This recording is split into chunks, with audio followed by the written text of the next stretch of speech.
Hello, welcome back to Kaleidoscope. I think we had uploaded our last video almost like 3 months back, and you must be wondering why we did not upload a single video. So life has been very hard for past few months, and I had the biggest fall when I lost my mother almost like 3 months back. So I had to travel back to India on an urgent basis.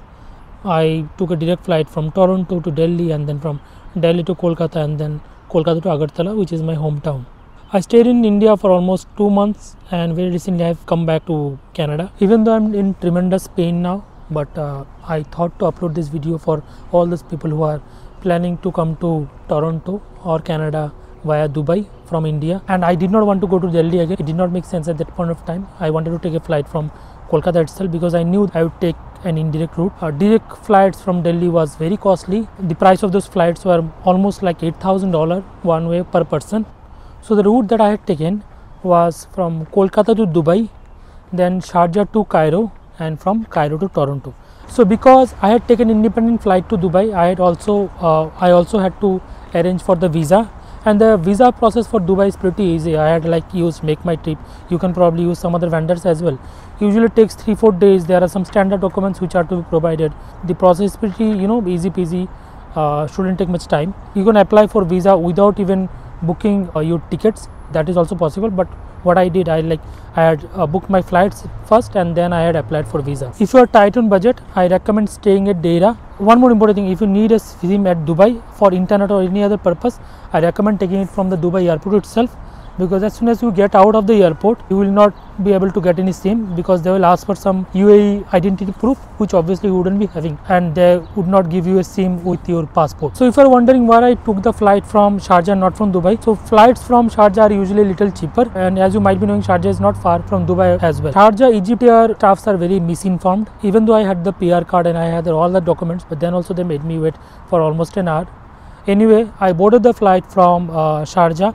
It takes, I think, around 4 or 5 hours to reach Cairo, and after reaching Cairo only I got to know that because I had an overlay of almost 21 hours, so I am also eligible for free accommodation at Cairo itself, which was good to know, because obviously you wouldn't want to wait at the airport for almost 21 hours. So as soon as you enter Cairo airport, there is a desk where you are supposed to submit all your papers, including your passport, your PR card, your return ticket, and all other things. They do take a lot of time, by the way. They take almost like 2 hours to arrange everything, and they will call your name, and then you will have to go, and they will give you 2 papers to you, right? One white paper and one yellow paper. So but there is one scary part, and scary part is the airport staff will take your passport, your return ticket. The yellow paper is important because until unless you submit it to them, they will not give those back. So that's the scary part. So keep the yellow paper very carefully. If you lose it, you are on your own. So I was given Novotel. You might be given some other hotel, I don't know, and it will include breakfast, lunch and dinner. It is only applicable for all those people who have an overlay of more than 6 hours. Even though you do not have a visa, then also you can go out.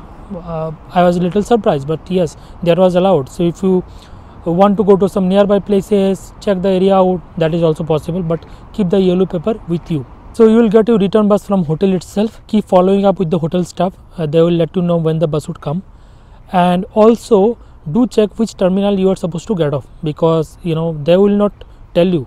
You are supposed to inform them, rather ask them to stop at whatever terminal you are supposed to drop off. So because my flight was from terminal 3, I asked the bus driver to stop at terminal 3. In your case, whatever terminal it is, most probably it will be terminal 3 only. Do call them out. So why take an indirect route, if you ask me?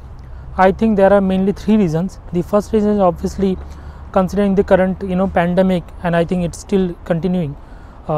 Direct flights are very costly, right? I could not afford it, to be honest. It was $8,000 per person, so it was hell of a cost.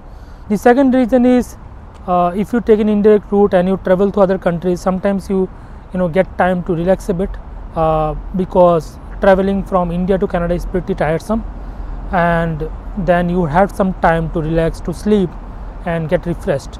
And the last and the most significant one is, with the same amount of money, you get to see new countries, you get to travel to new places, you get to eat new food, you get to experience new culture.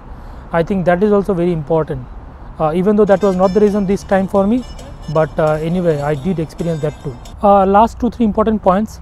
Always carry the COVID vaccination certificate with you. Very important. If you are not vaccinated yet, which is unfortunate, then do carry your RT-PCR, negative RT-PCR report, because you will be asked for those two reports at every place. You should have either one. So we'll try to be regular from now onwards, and we'll keep coming up with new informative videos. So if you have not subscribed yet, do consider subscribing and stay tuned.